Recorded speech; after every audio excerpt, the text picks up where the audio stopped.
I'd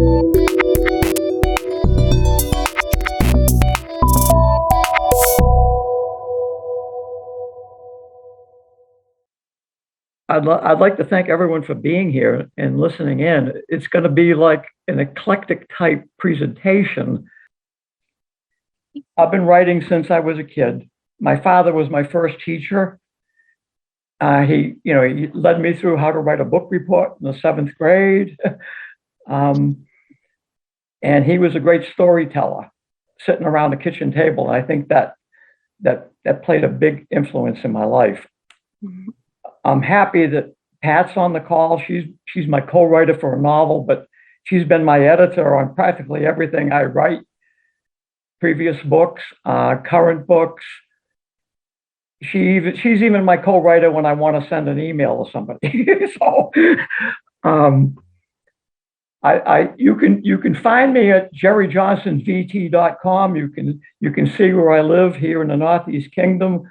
Various pictures of the schoolhouse that I live in that I restored, and pictures of my golden retrievers. I'd like to begin by reading a poem that was written by a friend of mine who's passed away. His name is Don Tesher. Many people have asked, well, what's your definition of poetry, Jerry? And I said, well, there's many definitions that people have put out there, including some beautiful ones by Robert Frost. But I think Don Tesher says it best in his poem titled Poetry Is. And I first heard him read this at the Athenaeum in St. Johnsbury when he was doing presentation. Poetry is the song the church steeple sings to the cloud, a hot shower and dry socks after a walk in the slush, an old friend still cussing, a yellow rose by the garbage can, the heft of a good axe, a right broom, a mellow guitar, a loving child, a morning sneeze loaded, primed and fired, the shaft of sunlight on a dead cat in an alley, a politician punctured, Archie Moore's left jab, hot sand, cold waves, and the scream of a gull, the stink of the Rockland fish house, a flock of gulls fleeing a line storm at sunset, fresh baked donuts, maple syrup and dill pickles, first sight of a mountain, the open sea, your firstborn child, a room full of old folks singing off key and nobody gives a damn. When you walk to the top of a hill in Vermont in October, not thinking what rhymes with gold. I think that's a beautiful poem. I'm going to dab into some of the things that you see. These are book covers for books that I'm working on and books that I've published. Voicemail, the one on the top left, Voicemail, Please Leave a Message, is a series of funny voicemail messages that people could have on their devices. And it's being illustrated by a friend of mine, Paul Fell, who graduated from high school with me. He went off to Nebraska, played football, and made illustration his career. You could actually find him at paulfellcartoons.com. And the book in the middle on the top is a novel that another temporary cover for the novel that Pat Gowdy O'Brien and I are writing. It's titled I Never Said That. It's a mystery novel. We're practically finished with the manuscript.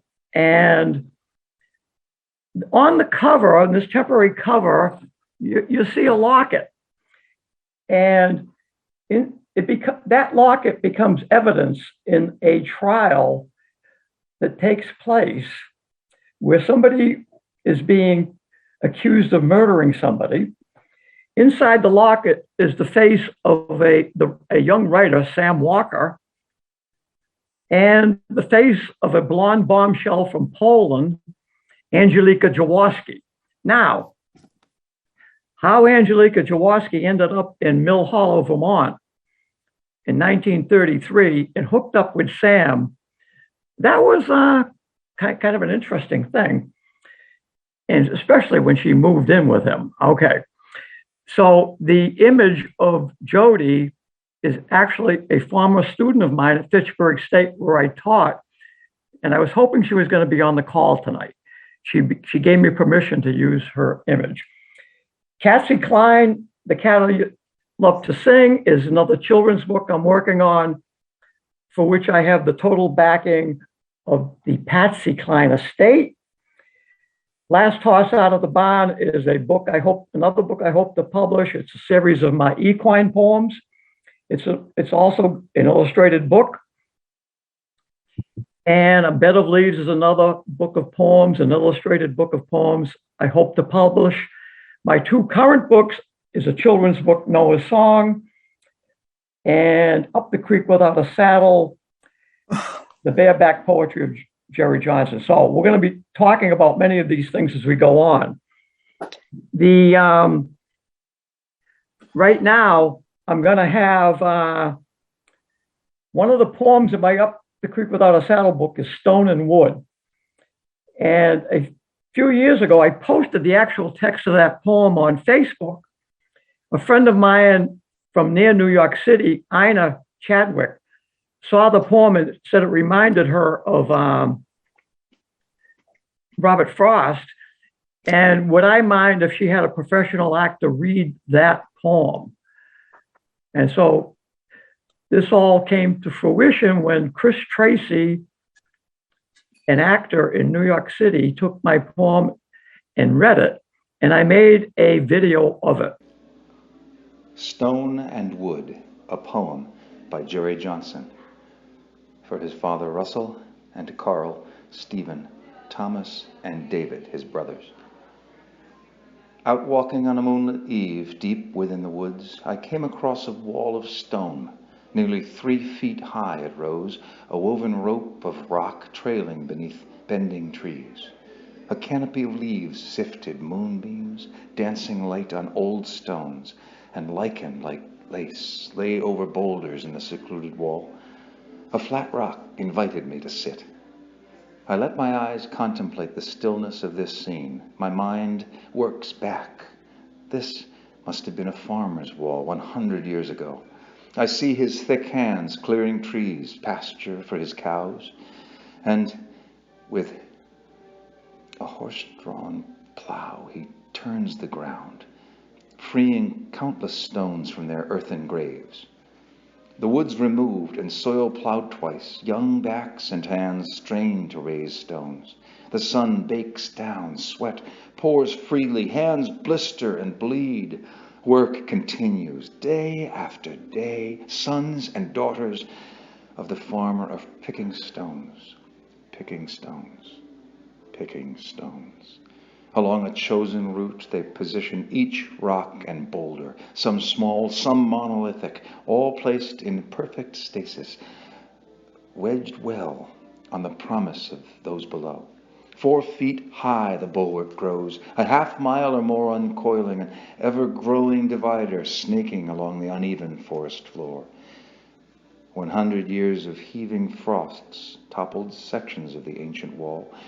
The once level crown undulates, yet the elongated cairn still stands, marking its place in the woods.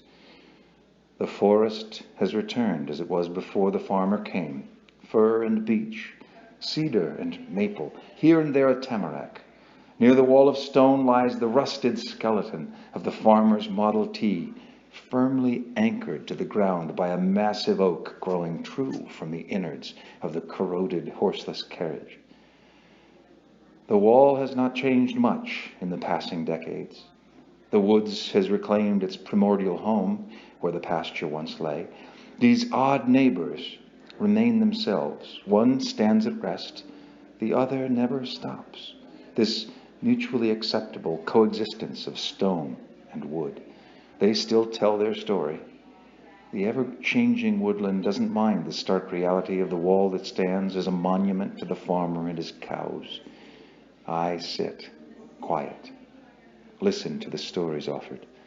Perhaps in time their meaning will surface, but for now this flat rock, that young maple, and the rugged oak have much to tell, and I am in no hurry.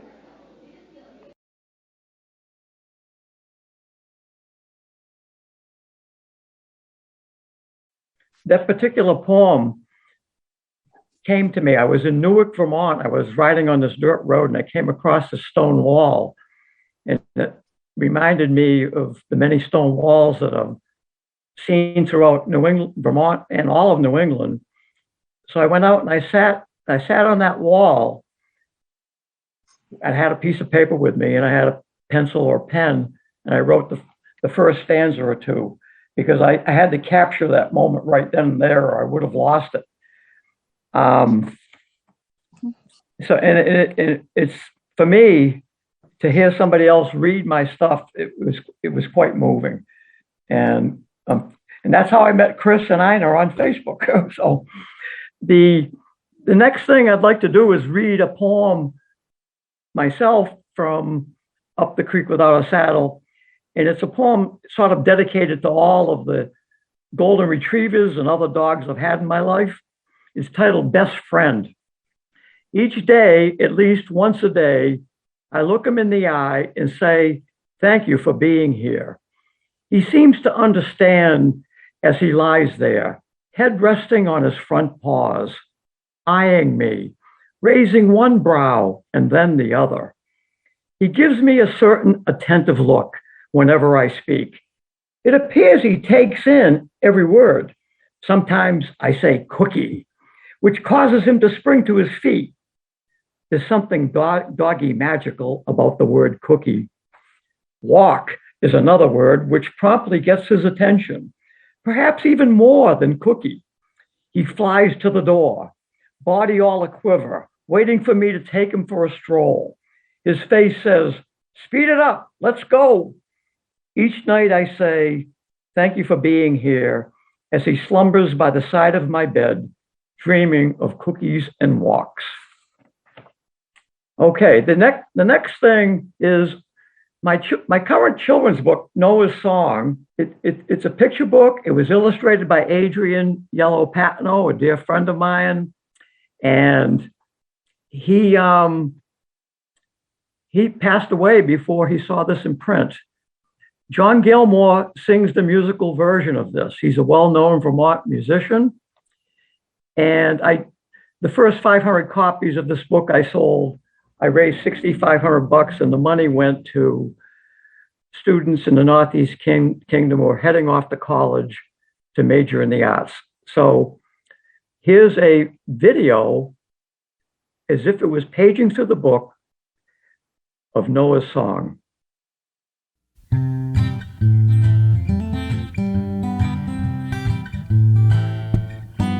Have you ever seen llamas wearing pajamas, or a dancing cow in a herd, or a big bull moose atop a caboose? Are all my questions absurd? I was building an ark when I heard my dog bark at a long-haired orangutan. The sight of this ape with a muscular shape was enough to frighten any man. Just the other day, while out making hay, I saw a vision that made me take heed. A black and white skunk dressed like a monk, riding a unicorn steed. Then I spotted a cheetah eating Velveeta, playing chess with a colorful bird. The bird, though colossal, seemed quite docile. I hope you're not doubting my word.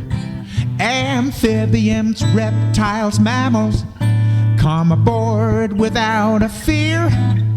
From a horned toad to a lumpy camel, different as can be, but all family. On the ark, survival is the name of the game. On the ark, doesn't matter from whence you came. On the ark, we're all equal, all the same. On the ark, I spied an old goat rowing a boat crammed with cats and dogs, along with a lion chopping onions and crying to the music of a pond full of frogs. Up in the sky, elephants did fly with the ease of eagles on wing. Alas, an alpaca ran right smacker into a panda going to Beijing. A goose and a rabbit developed a habit of scaring a giraffe and a yak. But they'd run off in fright at the hideous sight, fending off their sneaky attack. A smiling green dragon was pulling a wagon loaded with chickens and sheep. It was such a weird vision, they had a collision with some ducks who were trying to sleep. Amphibians, reptiles, mammals, come aboard without a fear. From a horned toad to a lumpy camel, different as can be, but all family on the ark.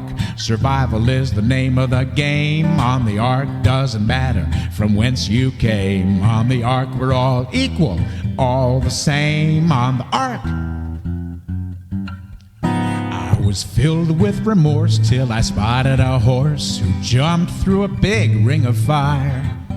A donkey was cheering as the horse started rearing at a worm in the muck and the mire.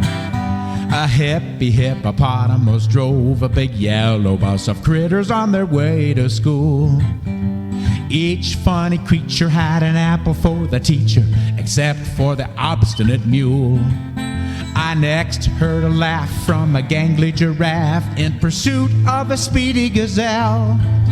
The gazelle had her tricks and avoided the kicks of the giraffe, who started to yell. It was surely a jinx when I noticed a lynx sneaking through the woods at my farm. And it was clearly preposterous to spy a rhinoceros, giving me cause for alarm. Amphibians, reptiles, mammals, come aboard without a fear.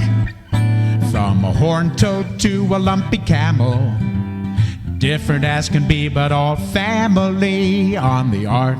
Survival is the name of the game. On the ark, doesn't matter from whence you came. On the ark, we're all equal, all the same. On the ark,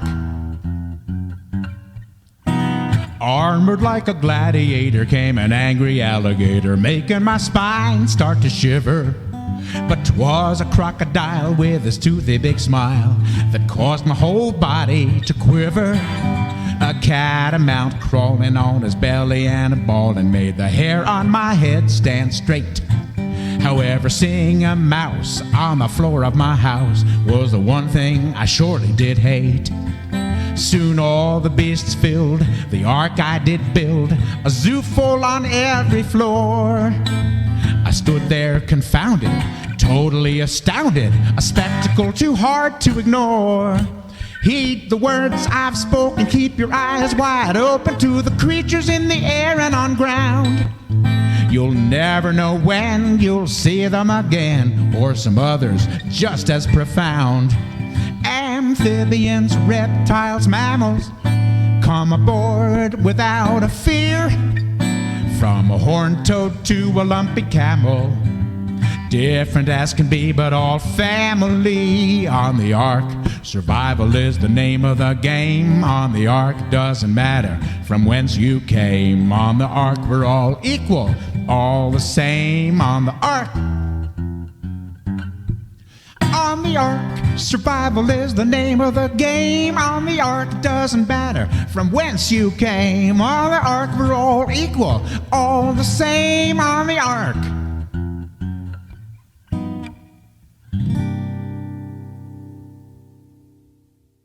That last picture, that was at Adrian's memorial service. And I was standing next to one of Adrian's brothers-in-laws, and that was John Gailmor on the other side. He sang at the memorial service, and it was like an incredible thing. And I think there's a little bit of a moral to Noah's song. Folks, we're all on this planet together. I think it speaks to all of us. So I was blessed with having Adrian do the illustrations and have John singing it.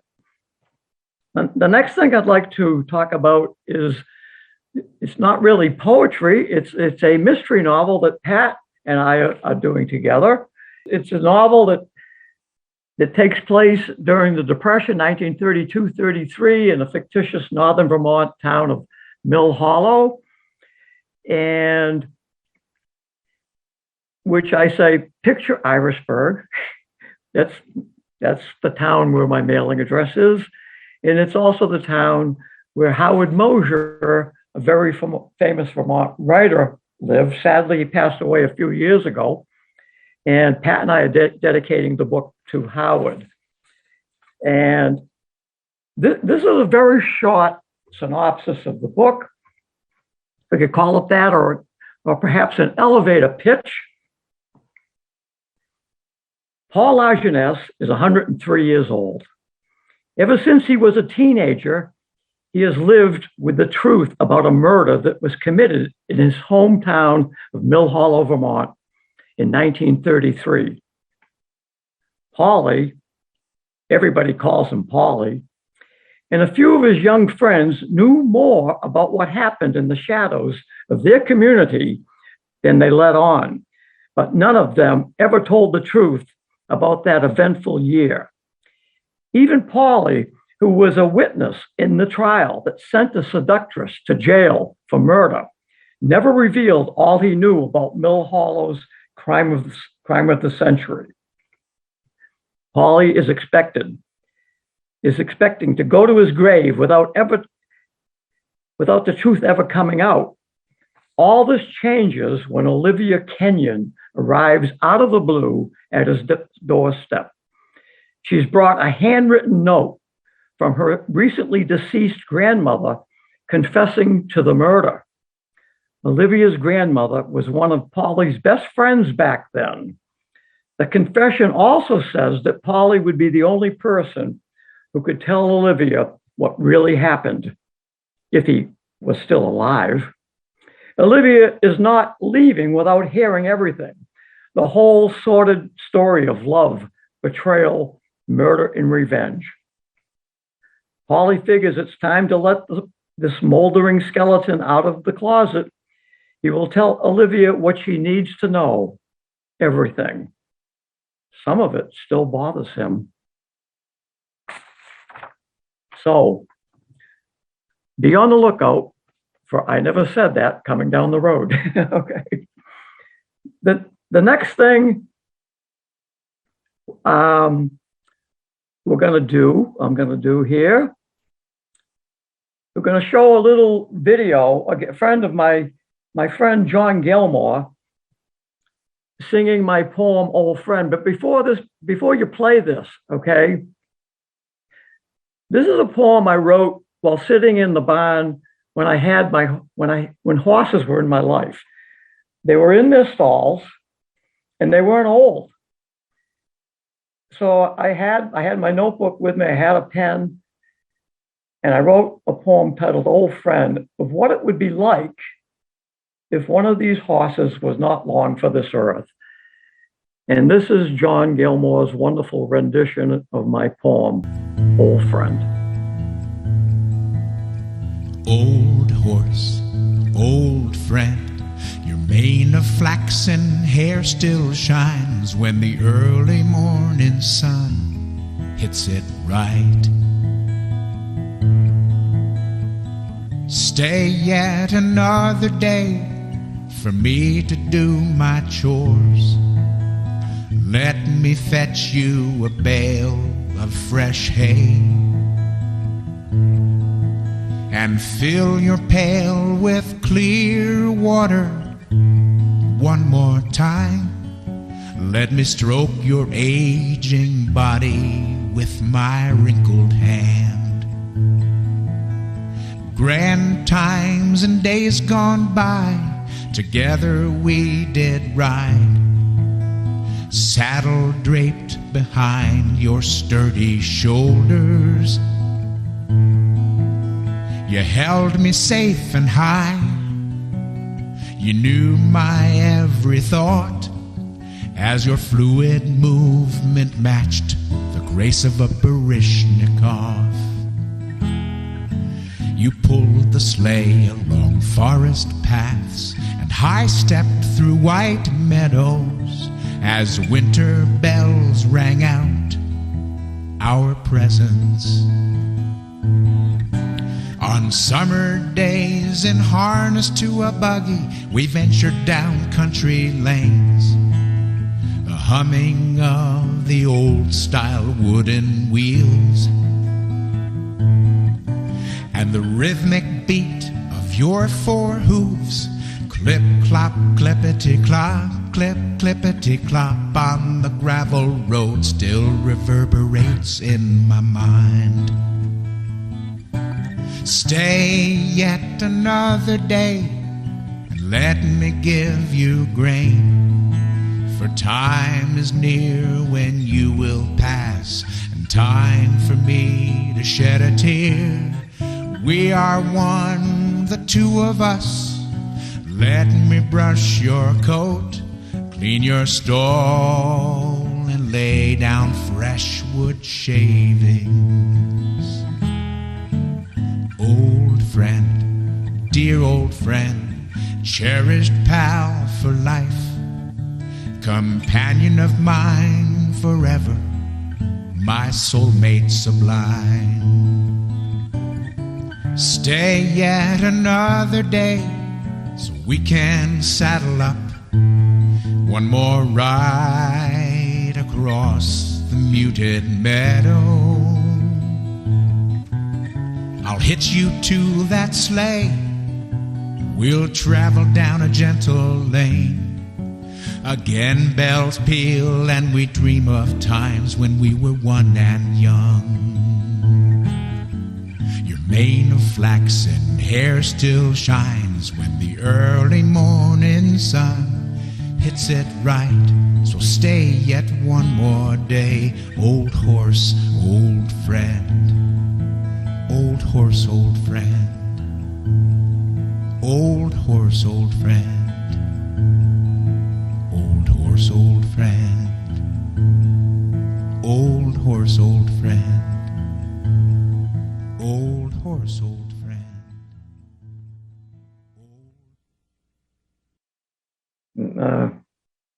I've heard that a million times, and it still gets to me. And that was a movie I made using photos of my horses when they were at the farm, and you actually saw me on one of them. and it's just a moving thing to have somebody actually sing your work. That's what it is for me. The next thing I'd like to do is read a poem. It's titled "A Girl with a Curl." Now, this happened actually during a summer day after I had just finished doing my horse chores, mucking stalls and whatever, and bringing out hay. I hadn't shaved for like a week. I haven't showered. Didn't shower for a week either, and I looked like something that, but I had to head up to Irisburg and see if anything was in my P.O. box. And I saw my friend Maureen pushing this stroller along. So I went over, and in the stroller was this little girl, just a few months old. So I started a conversation with this little girl. And after that, I went home and I wrote "A Girl with a Curl." As she was being pushed along in her comfy stroller by her loving Nana, she smiled at me. I smiled back, and all the pressures of the day, all the things on my to-do list became secondary to that precious happy smile on her precious happy face. Her big sky blue eyes glistened, sparkling indigo orbs, which did not miss a trick and stared straight into mine. Perhaps she was wondering who this tall guy was. This guy dressed in coveralls and a baseball cap. Perhaps she was thinking, don't you just love this beautiful Vermont day? Don't you want to know my name? Her naturally curly hair was her crowning tiara. She must be the queen of the kingdom. One curl zigzagged delicately down her forehead. My goodness, is your name Shirley Temple? What a pretty smile you have. What pretty blue eyes. What beautiful curly brown hair. Do you want to dance? You can be Shirley Temple. I'll be Mr. Bojangles. Her Nana said, Jerry, this is Isabella. She is 20 months old. Isabella, this is Jerry. A big grin stretched in my face. Isabella, it's nice to meet you. What a pretty name you have. I love your smile. I hope we meet again. Goodbye, my new friend. My serendipitous meeting with Isabella on a clear summer day in Vermont was a wonderful reminder to be on the lookout for unexpected treasures appearing in small packages. One never knows when a girl with a curl may plant a smile on your face free of charge.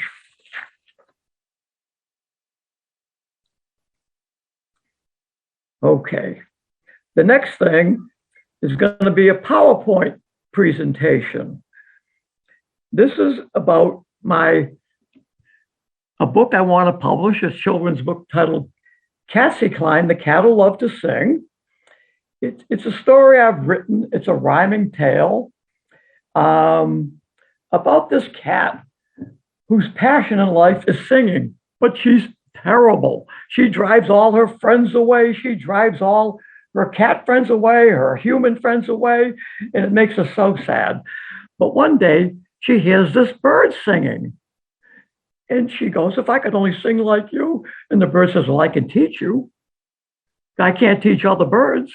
So she says, but we're supposed to be enemies. So the bird says, what do you got to lose? So Cassie says, well, let's give it a shot. And the bird teaches Cassie how to sing. And by the end of the book, she becomes so good, she gets invited to the Grand Ole Opry to do a reading, to sing. And at the end of her singing, the host at the Grand Ole Opry says, Cassie, for bringing such joy into our lives, you have won the Academy Award for Music. So it's a story of these two unlikely entities who get together for a common good. So I'm going to read a little bit of it, and it'll be illustrated. And again, I hope to have a famous country singer like Dolly Parton sing it. I won't read the whole thing, but enough for you to get the gist of it. Hi, my name is Cassie Klein. I'm really just a kiddie. My hometown, Nashville, Tennessee, is known as Music City. I truly love our country tunes and sing them all day long. I'm a happy-go-lucky cat when I sing a country song. When I was just a tiny tyke, I didn't sing so well. My story's short, but stick with me. A melodious tale I'll tell. All my life, I'd rise and shine and serenade the town, but everyone who heard my voice soon wore a dreadful frown. Please stop that singing, they would shout. Your voice is simply awful. You cannot sing a note on key. Such noise should be unlawful. And when I sang my favorite songs as the moon began to rise, all the bats would plug their ears and flee across the skies, and every mouse in every house would scoot away in fear. Was I to be the town's best mouser? Would that be my career? Whatever will I do, I cried. No one wants to hear me croon. All my friends have run away. I'm alone with the midnight moon. One sad night, I fell asleep beneath a willow tree. I laid my head upon my paws and dreamt of what might be. As I slept, a songbird sang up high in the willow tree. I awoke to the lovely sound. What could that music be? The songster's voice filled my heart. I loved her melody. If I could sing like you, I said, it would put a smile on me. I'm a mockingbird, dear cat. I can teach you how to sing. I cannot teach my bluebird friends or others on the wing. Birds are born to sing a tune and don't need help from me. I could teach you how to croon. What great fun it will be. But you're a bird, I shouted back, a feline's feathered prey. If you approach too close to me, I'll chase you far away. Let's try it out, my little cat. What have you got to lose? You might be right, Miss Mockingbird. It might just cure my blues. The songbird taught me how to sing, sweet notes and do-re-mis. Before I knew it, I could hit those ticklish scales with ease. The bird then asked if I would sing a children's country song. Try this out, my feline friend. Let's do a sing-along. Now, right here in bold are a couple of stanzas that I stole from an actual Patsy Cline song. And trust me, I have permission. I searched the internet for Patsy Cline songs, wanting to find a children's song she might have sung. You can find all of her songs, famous songs like Crazy, okay, and Walking After Midnight, but I couldn't find a children's one. So I Googled Patsy Cline children's song, and I came across her singing, If I Could See the World Through the Eyes of a Child. So these are the first two stanzas out of Patsy's actual song that are there. Okay, next page. Wow, my songbird friend, and I could sing in harmony. Deepest thanks, my feathered friend, for this gift you've given me. My dear cat, the songbird said, you've come a long, long way. I'll bet that all your furry friends will love your voice today. Now I sing my favorite songs all over Tennessee. And friends who used to run away now listen happily. One fine day, a letter came from the Grand Ole Opry, inviting me to sing my songs for everyone to see. Nervously, I climbed the stairs and stood before the crowd. I summoned all my courage, then sang a song and bowed. The crowd went wild and cried out loud, Patsy Cline, you're all the rage. The greatest joy for me took place on that Grand Ole Opry stage. Miss Patsy Cline, the host declared, you've won our brand new prize, the Academy Award for Music, for bringing joy into our lives. As I stood upon the stage, my prize held high above, I smiled at my adoring fans and said these words with love. I must tell you, my dear friends, about this song you've heard. Every note was taught to me by a mockingbird. I'm grateful for my songbird friend. We're now a famous team. She taught me to sing and never give up on my lifelong dream. Thank you. Now, whoa, hold it there. So if any of you can hook me up with one of these famous singers or how to get a hold of them, Dolly Parton's first on that list, okay? But there are some others. And please feel free to email me at jerry@jerryjohnsonbt.com if you've got some ideas. Okay, next thing I'm going to do is a short PowerPoint presentation of voicemail that I'm doing with Paul. Now, this brainstorm I had started a few years ago. You know, wouldn't it be fun to have people have various messages on their devices? You know, if you're leaving a message, you know, please leave your name and number and I'll call you back. I said, wouldn't it be fun to have some funny ones? Various avocations, vocations, whatever.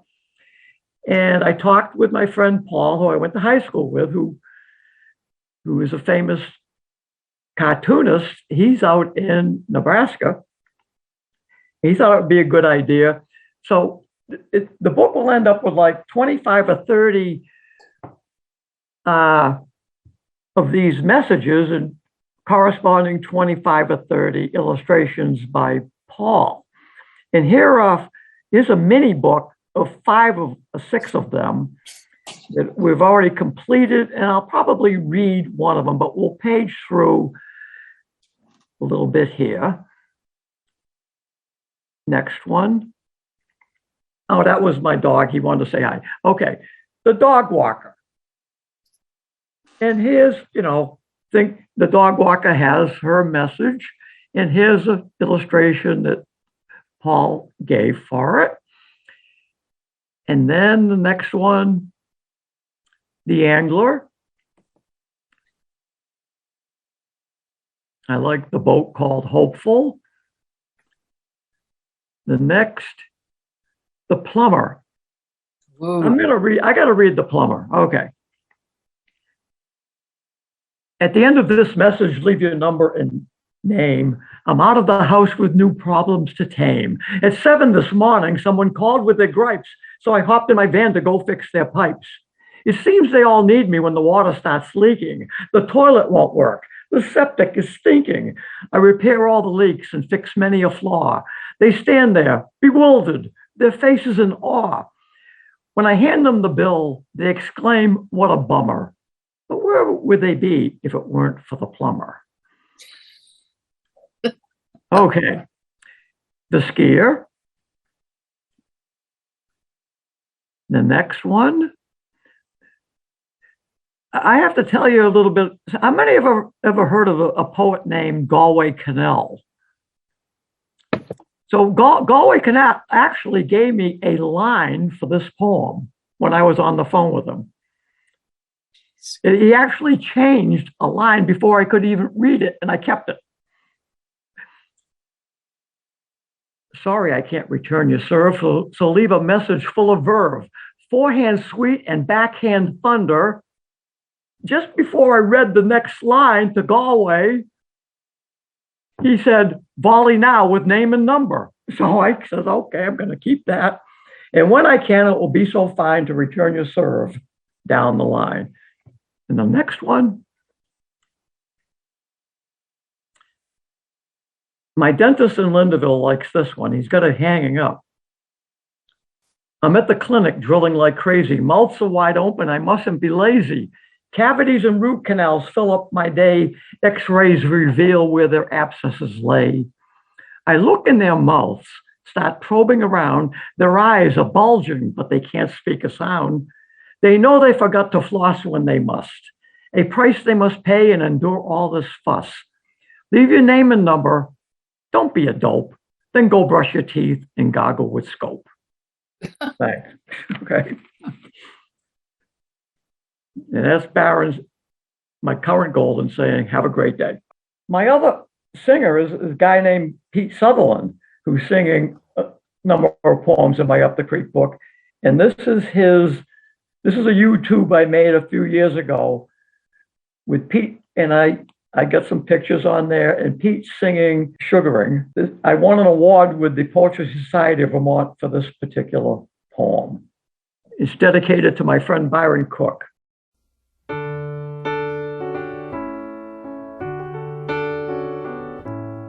Sugaring is his birthright, passed down by his father and grandfather. He has done it for 60 years.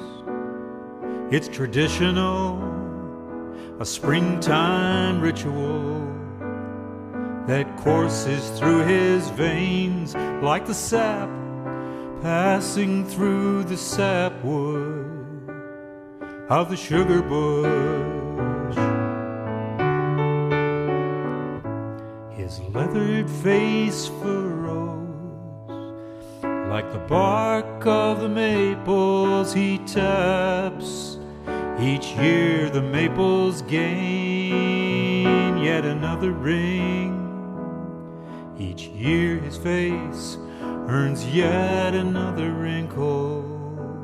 And it's tough work transforming 40 gallons of watery sap into 1 gallon of syrup for the table.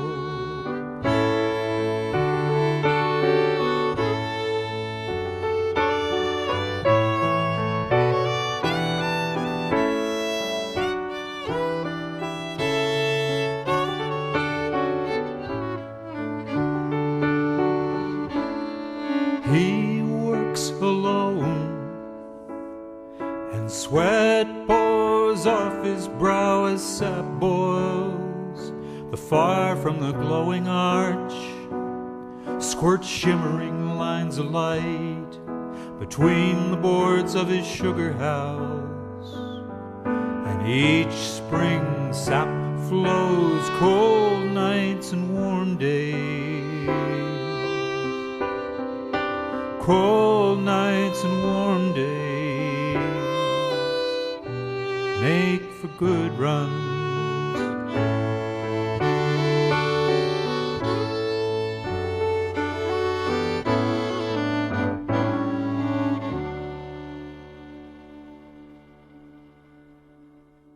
Well, that's my presentation. And I want to thank you all for listening in and watching. I want to thank again Stephen for helping me put this all together. It never would have happened without him. And I want to thank Darlene for asking me to be on. I really appreciate it. I had a great time. It was wonderful, Jerry. Thank you so much.